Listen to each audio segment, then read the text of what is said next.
ದಕ್ಷಿಣ ಕನ್ನಡ ಜಿಲ್ಲೆಯಲ್ಲಿ ಭಾರಿ ಮಳೆ ಸುರಿತಾ ಇದೆ. ಪ್ರಮುಖವಾಗಿ ಮಂಗಳೂರಿನ ವಾಮಂಜೂರಿನ ಕೆತ್ತಿಕಲ್ ಗುಡ್ಡ ಕೂಡ ಕುಸಿತ ಆಗಿದೆ. ತಡೆಗೋಡೆಗಳು ಕೂಡ ಬೇರೆ ಬೇರೆ ಕಡೆ ಕುಸಿತ ಆಗ್ತಾ ಇದೆ. ಕೆತ್ತಿಕಲ್ನಲ್ಲೂ ಕೂಡ ಗುಡ್ಡ ಕುಸಿತ ಆಗಿದೆ. ಮತ್ತಷ್ಟು ಮಣ್ಣು ಜರಿಯುವಂತಹ ಭೀತಿ ಎದುರಾಗ್ತಾ ಇದೆ. ನಾವು ದೃಶ್ಯದಲ್ಲೂ ಕೂಡ ಗಮನಿಸಬಹುದು. ಆ ಭಾಗದಲ್ಲಿ ಗುಡ್ಡ ಕುಸಿತ ಆಗಿರುವಂಥದ್ದು ಸ್ಥಳೀಯರು ಪ್ರಯಾಣಿಕರಲ್ಲಿ ಭೀತಿ ಸೃಷ್ಟಿಯಾಗಿದೆ. ಮಂಗಳೂರು ಮೂಡುಬಿದಿರೆ ರಾಷ್ಟ್ರೀಯ ಹೆದ್ದಾರಿಯ ಭಾಗವಾಗಿರುವಂತಹ ಈ ರಸ್ತೆಯಲ್ಲಿ ನಿತ್ಯ ನೂರಾರು ಬಾರಿ ವಾಹನಗಳು ಸಂಚಾರ ಮಾಡುತ್ತೆ.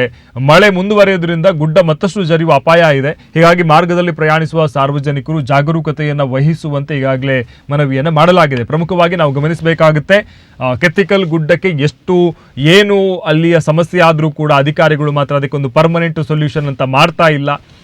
ಬಿಕರ್ನಕಟ್ಟೆಯಿಂದ ಹಿಡಿದು ಸಾನೂರುವರೆಗೆ ಏನು ಹೆದ್ದಾರಿಯನ್ನು ಮಾಡಿದ್ದಾರೆ, ಈ ಹೆದ್ದಾರಿ ಜನರಿಗೆ ಉಪಯೋಗ ಆಗುವುದಕ್ಕಿಂತ ಆತಂಕದಲ್ಲೇ ಭಯದಲ್ಲೇ ಸಂಚಾರ ಮಾಡಬೇಕಾದಂಥ ಪರಿಸ್ಥಿತಿ. ಕೆತ್ತಿಕಲ್ಲಂತೂ ಪ್ರತಿ ವರ್ಷವೂ ಇದೇ ಪರಿಸ್ಥಿತಿ. ಯಾವುದೇ ರೀತಿಯಾದಂಥ ಪರ್ಮನೆಂಟ್ ಸೊಲ್ಯೂಷನ್ ಅನ್ನು ಇಲ್ಲಿ ಮಾಡ್ತಾ ಇಲ್ಲ, ಅಧಿಕಾರಿಗಳು ಮಾಡ್ತಾ ಇಲ್ಲ, ಜನಪ್ರತಿನಿಧಿಗಳು ಇಚ್ಛಾಶಕ್ತಿ ಇಲ್ಲ.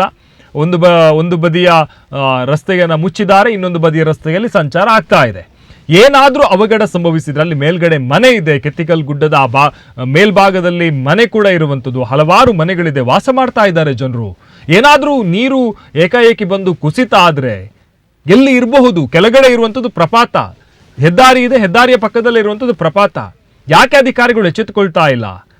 ಪ್ರತಿದಿನ ಕೂಡ ಅಲ್ಲಿ ಸಾವಿರಾರು ಜನರು ಸಂಚಾರ ಮಾಡ್ತಾರೆ. ವಾಹನಗಳು ಸಂಚಾರ ಮಾಡುವಂಥ ಸಂದರ್ಭದಲ್ಲಿ ಏಕಾಏಕಿ ಮಣ್ಣು ಜರಿತಾ ಆದರೆ, ನಾವು ಕೇರಳದ ವಯನಾಡು ಗಮನಿಸಿದ್ದೇವೆ, ಈತ ಕಡೆಗೆ ಶಿರೂರು ಗಮನಿಸಿದ್ದೇವೆ. ಇಷ್ಟೆಲ್ಲ ಆದರೂ ಕೂಡ ಯಾಕೆ ನಾವು ಎಚ್ಚೆತ್ತುಕೊಳ್ತಾ ಇಲ್ಲ? ಯಾಕೆ ಮುಂಜಾಗ್ರತಾ ಕ್ರಮಗಳನ್ನು ತೆಗೆದುಕೊಳ್ತಾ ಇಲ್ಲ? ಮಳೆ ಬರುವಂತಹ ಸಂದರ್ಭದಲ್ಲಿ, ಗುಡ್ಡ ಜರಿಯುವಂತಹ ಸಂದರ್ಭದಲ್ಲಿ 4 ಬ್ಯಾರಿಕೇಡ್ ಹಾಕಿ ಒಂದು JCB ಇಟ್ಟರೆ ನಮ್ಮ ಸಮಸ್ಯೆ ಸಾಲ್ವ್ ಆಗುತ್ತಾ?